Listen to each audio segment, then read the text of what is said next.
절망이란 문제는 인간의 뇌와 신체에 악영향을 끼쳐서 우리 삶을 망쳐놓지만은 또한 영혼에도 나쁜 영향을 끼쳐가지고 우리의 신앙생활을 망쳐놓는 주범인 것입니다. 그래서 우리 예수 믿는 사람들은 절망을 잘 극복하는 방법을 배워야 돼요. 우리 예수 믿는 사람들은 결코 절망하면서 주저앉아 있는 사람들이 아니에요. 어차피 우리도 절망을 경험할 수밖에 없다면 그 절망을 소망으로 바꾸고 탄식을 찬송으로 바꾸는 참 믿음의 사람들이 되시기를 예수님의 이름으로 축원합니다. 우리는 시인의 경험을 통해서 이 절망을 다루는 법, 절망의 훈련을 함께 살펴보고 싶습니다. 첫째로, 절망 속에서 하나님을 기억해 내십시오. 절망의 진정한 이유는 무엇일까요? 그 절망할 수밖에 없는 문제 때문이 아니라 결국은 다분히 내 중심적이고 이기적인 태도로 인해서 절망하게 된다는 사실을 아십니까? 오늘 이 시인도 예외가 아니었어요. 그의 절규를 들어보세요. 어찌하여 나를 슬프게 다니게 합니까? 뭐 이런 표현들이 계속 나오고 있어요.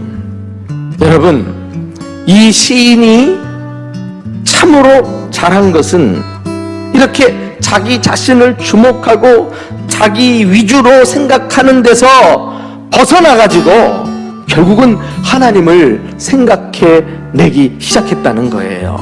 우리가 절망 속에서 하나님을 생각하면 문제는 작아지고 그리고 자신에게 무의미한 것이 되고 말아요. 우리는 절망스러운 일을 당할 때마다 본능적으로 내가 믿는 하나님을 기억해야 됩니다. 그 문제 속에 하나님을 대입시켜야 돼요.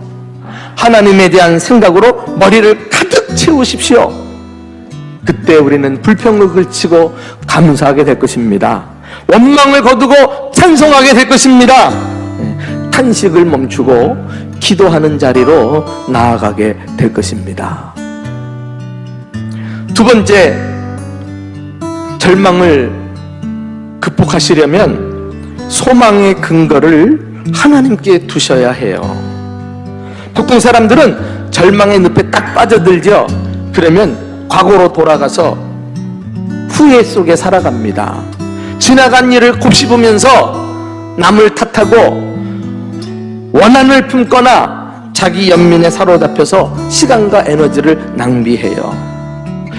헛된 소망, 세상의 소망에 취해서 우리가 하나님을 놓치고 살아가는 사람들에게 때로는 절망을 주셔서 참 소망이 무엇인지 깨닫게 해주셔요. 그래서 이 시인은 비로소 참 소망이 무엇인지를 깨닫고요, 자신에게 3번씩이나 다짐을 합니다. 너는 하나님께 소망을 두라. 너는 하나님께 소망을 두라. 바로 이것이 절망을 극복하는 방법이라는 사실을 아십니까? 절망 가운데도 하나님을 모시고 여전히 역사하시는 살아계신 하나님, 나의 반석이신 하나님, 힘이 되시고 큰 기쁨이 되시는 그 하나님을 바라보며 소망을 하나님께 둘 때 우리는 절망을 딛고 일어서게 되는 것입니다. 마지막으로 의심하지 말고 약속을 붙드시기 바랍니다. 절망 중에 이 시인이 가장 힘들었던 것은 이 의심이 자꾸 일어나는 거예요. 이것이 계속 그를 따라다니면서 힘들게 하고 괴롭혔습니다.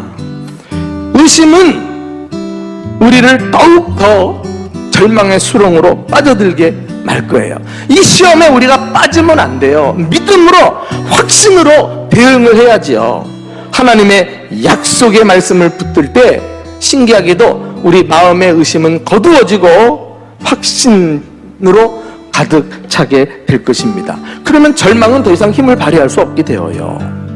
이 믿음의 사람은 절망스러울 때 자꾸 하나님의 말씀으로 자기 생각을 채우고 하나님의 은혜의 빛에 자신을 노출시켜서 절망이 자기 마음을 어둡게 하지 않도록 그렇게 더욱 은혜를 사모하고 말씀을 사모하는 일에 자신을 시간을 들여 노출하는데 애를 써야 한다는 것입니다.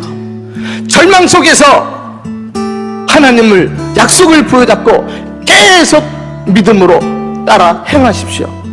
그것이 절망을 딛고 일어서는 비결인 것입니다.